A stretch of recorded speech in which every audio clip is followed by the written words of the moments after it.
Christian Bautista and Kat Ramnani open up about their love story.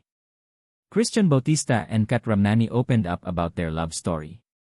In an interview with Boy Abunda, Kat recalled that they first met at an awards show shortly after she had moved back to the Philippines.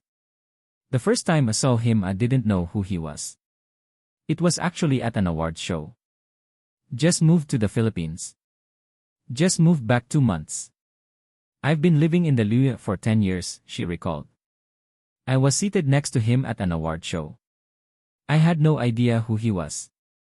I thought he was an indie singer. We didn't see each other for 5 years after that. The two reconnected years later, and Christian discovered Kat was single. We reconnected and then he didn't recognize me because I lost a significant amount of weight and then still had no idea who he was.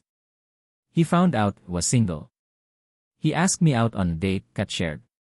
When Christian was courting Kat, the singer wasted no time in making his intentions clear.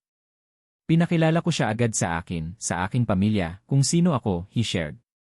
The singer opened up about his future plans early on in the relationship.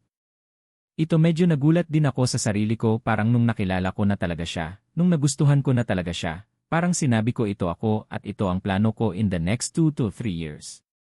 Pareho ba tayo ng plano natin sa buhay? Kasi kung pareho tayo baka mag-work, kung hindi baka hindi mag-work, Christian shared. The couple also recalled the story of their engagement, which took place during a European trip. Sabi ko sa kanya, meron akong European tour, magkita naman tayo sa Greece kasi nandun na ako, makakatipid tayo, Christian quipped.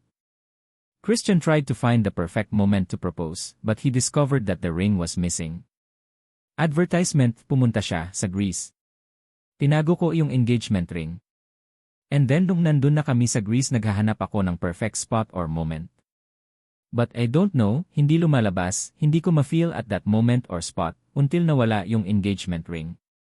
Nawala yung engagement ring kasi nilagay ko sa check-in at yung eroplano pinadala sa ibang bansa, he recalled. I was so distraught and then thank God after a few days, nahanap yung bag and then nung nakita ko na yung bag and the ring, I proposed that night. Kat shared that the proposal happened in the most unexpected way. He proposed to me in navy pajamas na may butas-butas on our last night. So in all the beautiful spots in Europe, no he just did it in the room, in private, in Winnie the Pooh pajamas, with butas on it, she said. Christian highlighted, parang pinakita ko rin sa kanya, na, I don't need all these sceneries, I just need you.